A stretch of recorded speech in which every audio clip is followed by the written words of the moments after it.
Hello and welcome back to Pocket English Podcast. I am your host, Alice, and I am so happy you are here with us today. Whether you are walking the dog, riding the bus, or just taking a quiet moment with a cup of tea, we are going to learn something very important today. Hi everyone, I am Tom. And Alice, today's topic is a little bit scary for me. Scary? Why is it scary, Tom? Well, because we are talking about complaining. I hate complaining. When I travel, even if my hotel room is bad or the food is cold, I usually stay silent. I don't want to be rude. I don't want the staff to be angry with me. That is such a common feeling, Tom, and I think many of our listeners feel the exact same way. You are in a foreign country, you are speaking a second language, and you feel vulnerable. You think, if I complain, they will think I am a bad tourist. Exactly. Or I try to complain, but I translate directly from my own language and it sounds wrong. I remember once I shouted, "This soup is bad." The waiter looked so hurt. Oh no, that is exactly what we are going to fix today. You see, direct translation is dangerous when you are unhappy. In your language, being direct might just be honest, but in English, being direct about a problem often sounds aggressive. So how do we fix it? How do I say this soup is bad without making the waiter cry? We use something called softeners. These are magic little words that we put at the start of a sentence. They act like a cushion or a pillow. They make your complaint land softly, so the other person wants to help you rather than fight you. Today, we are going to master 3 specific softeners. Actually, I'm afraid, and would it be possible? I have heard these words before, but I don't always know how to use them. By the end of this episode, you will use them perfectly. And before we start, if you want to get more lessons like this that fit right in your pocket, make sure you tap that subscribe button right now. It helps us keep making these episodes for you.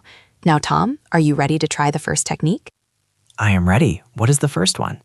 The first softener is the word actually. We use this when we need to correct a mistake. Imagine you check into a hotel. You reserved a room with a view of the ocean, but when you open the door, you see a brick wall. Okay, that is annoying. My instinct is to go to the front desk and say, "You gave me the wrong room." I can hear the frustration in your voice. You gave me the wrong room. It blames the receptionist. It says you made a mistake. It is true, though. They did make a mistake. It is true, but it is not effective. If you accuse them, they become defensive. Instead, we use actually to signal a correction. It sounds like a surprise, not an attack. Listen to the difference. Instead of "you gave me the wrong room," you say, "Actually, I think this is the wrong room." Oh, that is much softer. Actually, I think this is the wrong room. Yes, the phrase "I think" helps too. It makes you sound humble, even if you know you are right. Let's try another example. You are at a cafe. You ordered a black coffee, but they gave you a latte with milk. Okay. The rude way is, "This is not what I ordered." Right. That is too hard. Now try to use actually. Okay. Actually, I ordered a black coffee. Perfect. It sounds friendly. You are just sharing information. Let's practice this with our listeners. Listen to the root sentence, and then I want you to say the polite version with actually. Here is the root sentence. This is the wrong key. Now you say the polite version. Actually, I think this is the wrong key. Excellent. Let's do one more. The root sentence is, the bill is wrong. Actually, I think the bill is wrong. You sound so much nicer, Tom. If you speak like that, the waiter will check the bill immediately. I like this. It is a small word, but it changes the whole feeling. What is the second softener? The second one is for when you have bad news. Maybe something is broken or something isn't working. We use the phrase, "I'm afraid." I'm afraid? Like, I am scared of ghosts? No, not scared. In this context, "I'm afraid" simply means I am sorry to tell you this negative thing. It shows that you aren't happy about the problem, but you are being polite about it. It is very British, but Americans use it too in formal situations. So if I go to my hotel room and the air conditioning is broken, it's very hot, I am sweating. My instinct is to say, "The air conditioning is broken, fix it." Very direct, very aggressive. The receptionist might think, "Why are you shouting at me?" Now put "I'm afraid" at the beginning. I'm afraid the air conditioning isn't working. I'm afraid the air conditioning isn't working. Wow, it sounds professional. It sounds like I am calm and in control. Exactly. When you are calm, you get better service. Also, notice I changed the grammar slightly. Instead of saying, it is broken, which is very strong, I said, it isn't working. Ah, I see. It is broken sounds final. It isn't working sounds like a temporary problem we can solve. Precisely. Let's try another scenario. You try to take a shower, but there is no hot water. It is freezing cold. Okay, the direct way is, there is no hot water. The softened way, let me try. I'm afraid there is no hot water. Perfect. Or you could say, I'm afraid the shower isn't getting hot. It is gentle. Let's practice with our listeners. I will give you a problem and you use I'm afraid. Ready? Ready. The problem is the Wi-Fi is too slow. I'm afraid the Wi-Fi is a bit slow. Good. I noticed you added a bit. That is another great softener. Let's try one more. The problem is the room is dirty. I'm afraid the room isn't very clean. See what you did there? You changed dirty to not very clean. That is advanced politeness, Tom. I am learning from the best, Alice. Okay, so we have actually for corrections, and I'm afraid for broken things. But what if I want them to do something?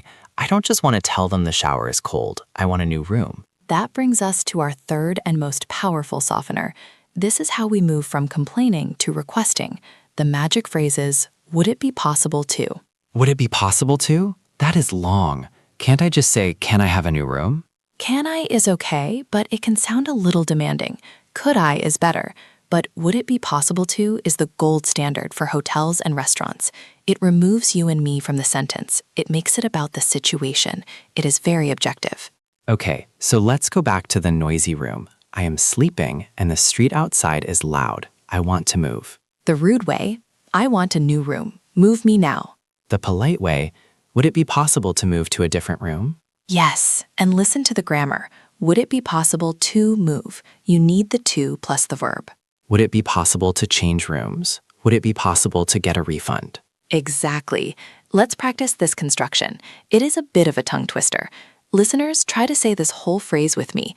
Would it be possible to change tables? Would it be possible to change tables? Good. Now try this one. You ordered a sandwich, but it has onions, and you hate onions. You want a new one without onions. Would it be possible to get this without onions? Perfect. You aren't saying, take this away. You are asking about the possibility. It is very hard to say no to this question. So Alice, we have 3 parts now. Can we put them all together? Because in real life, I have to greet the person, explain the problem, and ask for a solution. Yes, let's build what I call the complaint sandwich. It has 3 layers. Layer 1 is the friendly opening. Layer 2 is the softened problem. Layer 3 is the polite solution. Okay, I am hungry for this sandwich. Let's imagine a full scenario. All right, imagine you are at a hotel. It is 11 p.m. You have an early flight tomorrow, but the people in the room next to you are having a party. It is very loud. You call the front desk. I will be the receptionist. You need to complain. Okay, I need to be calm. I need to use my softeners. Ring ring. Hello, front desk. Hi, this is Tom in room 204. Hi, Tom. How can I help you? I am sorry to bother you, but I'm afraid the neighbors are being very loud. Oh, I am sorry to hear that. Actually, I have an early flight tomorrow, so I really need to sleep. Would it be possible to ask them to be quiet?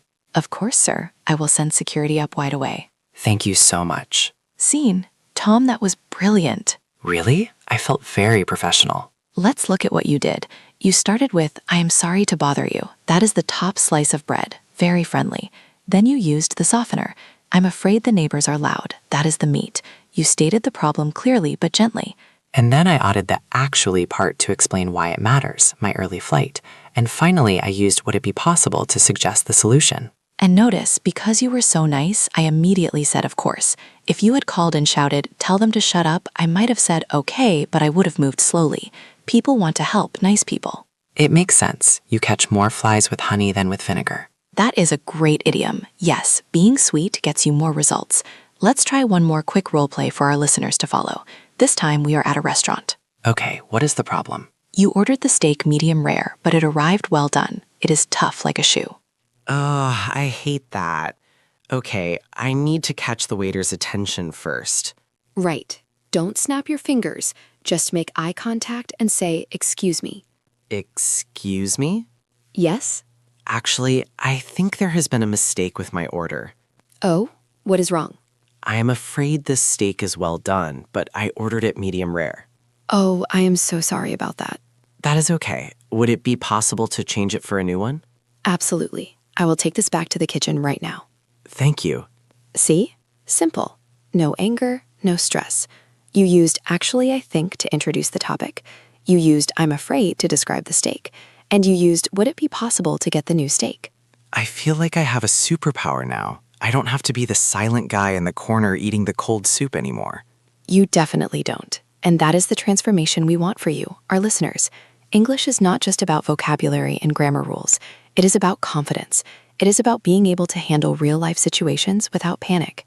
And these phrases, actually, I'm afraid, would it be possible, they're your armor. They protect you from sounding rude. So here's my challenge for you today. For the next 24 hours, I want you to practice these phrases. You don't need to be in a hotel. You can do it in your house. If your partner or your friend gives you a cup of tea, you can say, actually, could I have some sugar? Or if you drop a pen, say to yourself, I'm afraid I dropped my pen. Getting used to the rhythm of the words is so important. It really is. Start small, build the muscle memory. So when the big problem happens on your vacation, the words will be ready for you. Alice, this was incredibly helpful. I feel ready to book a hotel just so I can complain about the pillows politely. Let's hope you don't have to. But if you do, you are ready. Thank you so much for listening to this episode of Pocket English Podcast. If you found this helpful, please take 1 second to click the like button. It tells YouTube that this is a good lesson and it helps other English learners find us. And don't forget to subscribe so you don't miss our next pocket-sized lesson. We have some great topics coming up about travel and conversation skills. Until next time, keep practicing, stay polite, and let your English grow. Bye for now. See you later.